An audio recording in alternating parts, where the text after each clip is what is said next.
At 633 miles per hour, even the tiniest mistake means death. But one man didn't flinch once to face that risk with just a homemade jet car, a 13-mile stretch of desert, and a dream to go faster than anyone in history. And on one morning in 1983, he pushed the throttle. Would he hit the record, or would his ambition cost him his life?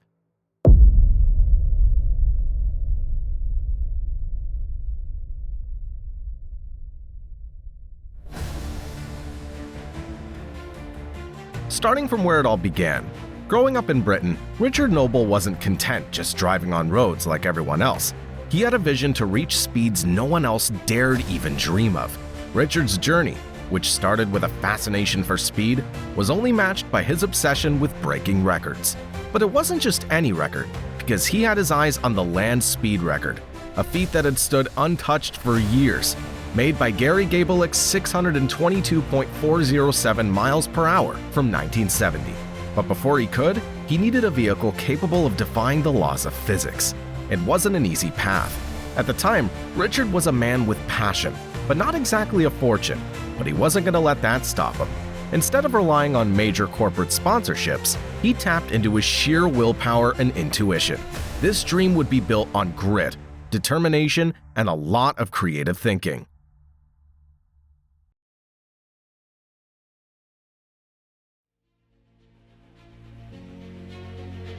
With a dream in his head and a plan in motion, Richard was ready to build the car of his dreams. Thrust 2, a jet-powered car unlike anything the world had ever seen. Richard had a vision, but he didn't have the kind of budget you'd expect for such an ambitious project. Instead of millions from big sponsors, Richard and his team would rely on whatever they could make work. The car itself would need to be powerful, so Richard turned to the aerospace industry.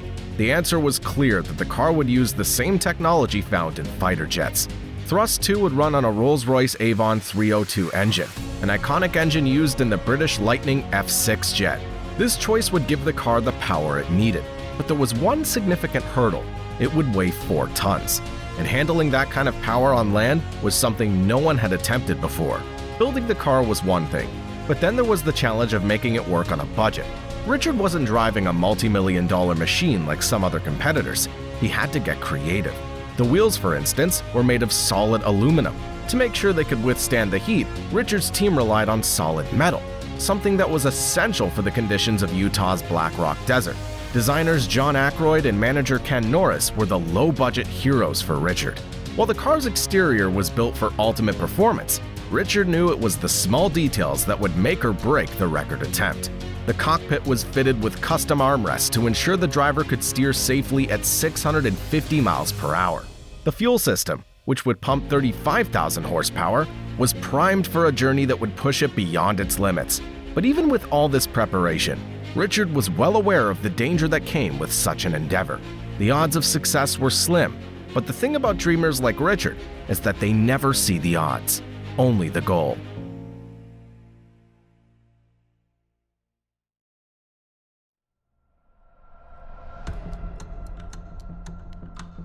By the time Thrust 2 was ready for testing, reality began to set in. This wasn't just a race against numbers, it was a battle with physics and nature. The Black Rock Desert of Utah, where the runs were to take place, looked like the perfect setting for speed, but it was anything but forgiving because the surface was unpredictable. A small bump at 600 miles per hour could mean total destruction, and unlike an airplane, Richard couldn't pull up if things went wrong.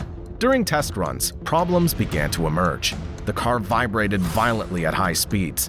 It would drift sideways, dangerously close to losing control. Then came the jet lag. Not in the travel sense, but the literal lag between pushing the throttle and the engine reacting, which made precise control nearly impossible. And worse, the braking system wasn't nearly strong enough. At these speeds, stopping wasn't a matter of brakes. It was a carefully choreographed dance of timing, parachutes, and praying the wheels didn't lock up.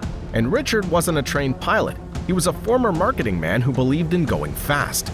If the car crashed at full speed, it would vaporize and take him with it. Every test was a gamble, but with every run, he learned, adjusted, and grew bolder, because in Richard's mind, there was only one option left.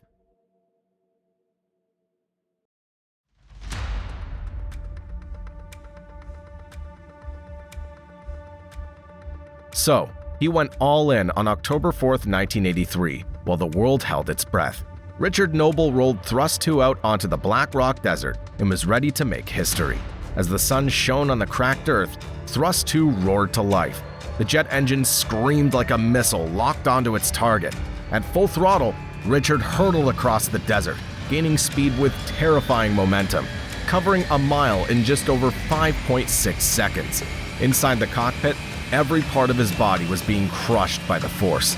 The steering was so sensitive that even a muscle twitch could send him off course.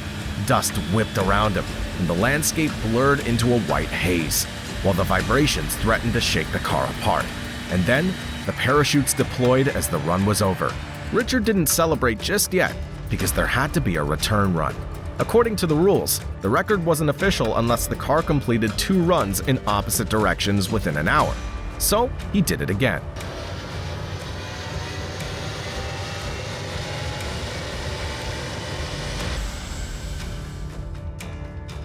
And when the numbers came in, the silence of the desert was shattered by cheers. His final speed was 642.971 miles per hour on the second run. Richard Noble had done it. He was now the fastest man on land.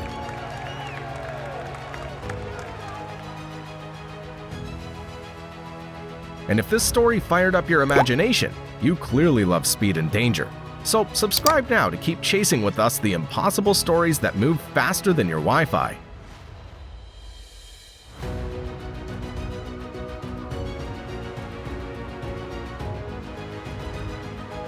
But Richard Noble didn't stop there, because a new dream was taking shape.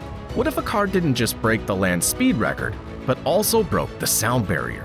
That meant going over 760 miles per hour, a feat no wheeled vehicle had ever come close to.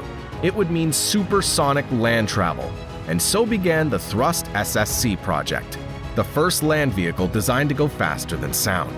But this time, Richard wouldn't be the driver. That job would go to RAF Wing Commander Andy Green, a trained jet pilot with nerves of steel and reflexes honed in combat aircraft.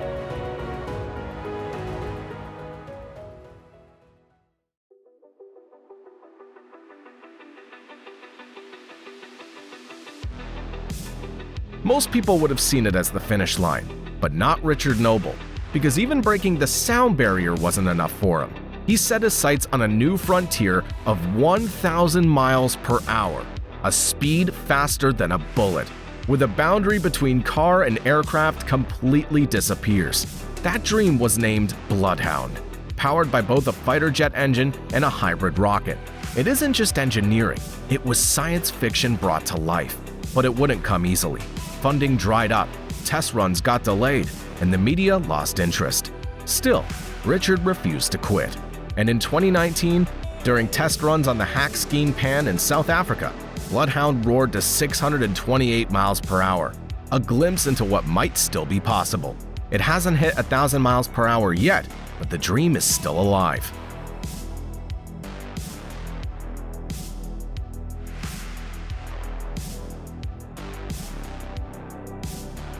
So, what did you think of this wild ride? Drop your thoughts in the comments, and thanks for watching.